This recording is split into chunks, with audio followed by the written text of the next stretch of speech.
반갑습니다. 이번 동영상에서는 보편성을 중심으로 수학의 특징을 설명드리겠습니다.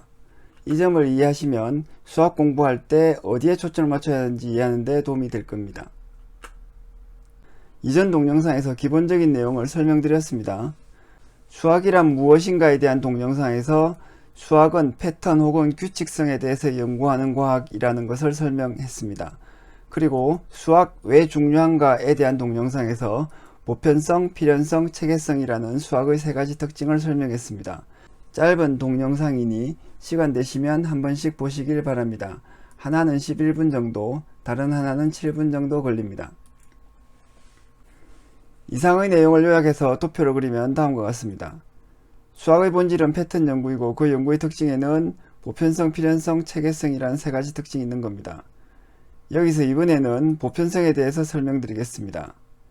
수학의 보편성에 대한 이야기는 결국 패턴과의 관련 속에서 이루어지는데 수, 도형, 함수 등에 대한 이야기가 직접 연결됩니다.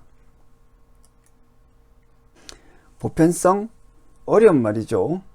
보편적인 개념이 곧 추상적이게 됩니다. 추상적이다 라고 하면 어려운 느낌이 팍 들 겁니다. 일반성도 같은 말로 볼 수 있습니다. 그런데 이 말이 어떻게 보면 어려운 말이지만 그 뜻은 그렇게 복잡하지 않습니다. 특히 수학의 용어는 모두 알고 보면 간단하고 쉽습니다. 보편성은 모든 것의 공통점을 추려낸 것을 의미합니다. 예를 들어 봅시다. 늑대, 기린, 코끼리, 원숭이의 공통점은 뭘까요? 동물입니다. 그럼 쑥, 진달래, 개나리, 느티나무의 공통점은 식물이죠. 그럼 다시 동물과 식물의 공통점은 생물이라는 겁니다. 이렇게 공통점 추려내기의 과정이 보편화 혹은 일반화, 추상화의 과정입니다. 일반화할수록 그 개념의 보편성이 높아집니다. 추상성도 같이 높아지죠. 그러니까 늑대와 기린이 가장 보편성이 작은 개념이고 구체적이죠. 동물과 식물이 그 다음에 오고 생물이 가장 보편성이 큰 개념인 겁니다. 이건 뭐 거의 초등생 수준의 생각놀이죠. 그런데 모든 수학 내용이 그렇듯이 이러다가 갑자기 어려워집니다. 수학의 개념들은 모두 보편성이 큰 개념들입니다. 보편성의 개념은 쉬운데 수학은 왜 어려워질까요? 바로 보편성의 개념을 극단까지 밀고 나가기 때문입니다. 이 때문에 수학에서 다음의 세 현상이 나타납니다. 수학의 적용 범위가 극도로 넓어진다. 이런 거죠. 그렇겠죠? 늑대에 대한 이야기보다 생물에 대한 이야기가 적용 범위가 넓을 것 아닙니까? 늑대에 대한 것은 코끼리에는 적용 안 되는데 생물에 대한 이야기는 코끼리뿐만 아니라 식물이나 곰팡이에도 적용될 테니까요. 대신에 둘째, 무의미해 보이는 말을 사용합니다. 이 때문에 많은 경우 뭔가 복잡해서 어려운 게 아니라 이해할 게 없어서 어렵습니다. 예를 들어 덧셈의 교환법칙, 좀 더 어려운 것은 벡터의 외적. 이 책에 씌어있는 말이 어려운 게 아니에요. 이런 말을 왜 하냐 하는 것이 어려운 겁니다. 덧셈의 교환법칙을 왜 이야기하는지 아는 분 있으세요? 이런 건 함수에 대한 동영상에서 설명드릴 겁니다. 여기서 끝이 아닙니다. 무의미한 말들이 서로 복잡하게 엮이면 아무것도 기억이 안 납니다. 무진장 어렵게 되죠. 삼각함수의 덧셈 공식이나 미분 공식들을 한번 보세요. 이거 외우려고 갖가지 암기법이 속출합니다. 그 방법에 대해서도 여러 동영상에서 다 설명드릴 겁니다만 어쨌든 외우기가 어렵습니다. 외우지 못해 머릿속에 남아있지 않으니 극히 어렵게 되죠. 그렇기 때문에 수학에 대해서 여러분이 가진 불평불만은 정당합니다. 저는요? 저도 똑같은 불평불만을 가졌습니다. 저도 간신히 서울대에 들어갔지만 천재가 아니거든요. 그래서 지금까지 수학 강의 듣고 혼자서 공부하는데 이 말을 맙시다. 속에서 욕이 부글부글 올라오는 걸 참자면 진짜 헛웃음만 나옵니다. 어쨌든 일단 추상적이 어렵지만 수학이 보편적 개념을 쓰는 이유는 이해할 수 있습니다. 수학적 내용의 적용 범위를 넓히기 위해서라는 거죠. 좋습니다. 세상 모든 것에 적용되는 지식을 만들려고 수학이 그래야 되겠죠. 학자라면 이 정도 욕심이 있겠습니다. 다 좋다고요. 하지만 그래도 수학 공부를 너무 어렵게 만들어 놨습니다. 수학자들이 욕을 먹을 만한 겁니다. 특히 수학 교과서를 쓰는 수학자들요. 학생들에게 너무 무책임합니다. 어떻게?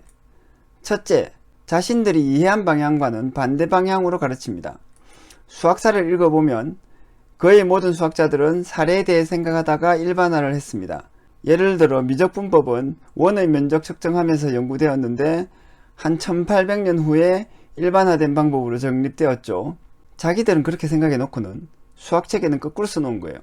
일반 개념부터 써놓고는 자, 이해했니? 그럼 여기에 적용해봐. 뭐 이런 식이죠. 이거 자기들은 걷는 걸 먼저 배우고 뛰기를 배웠는데 우리한테는 뛰기를 먼저 배우고 그러라는 것과 같습니다. 둘째, 수학자들이 수십 년, 수백 년 걸린 것을 한 번에 가르칩니다. 미적분 개념이 2000년 동안 발전했는데 우리는 10년 이내에 공부해야 합니다. 뭐 이런 것들은 어쩔 수 없다 칩시다.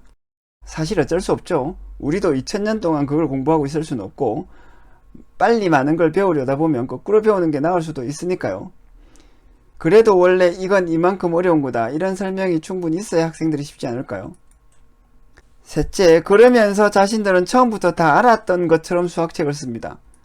수학자들이 개념을 생각한 과정에 대해서는 이런 방구도 없는 겁니다.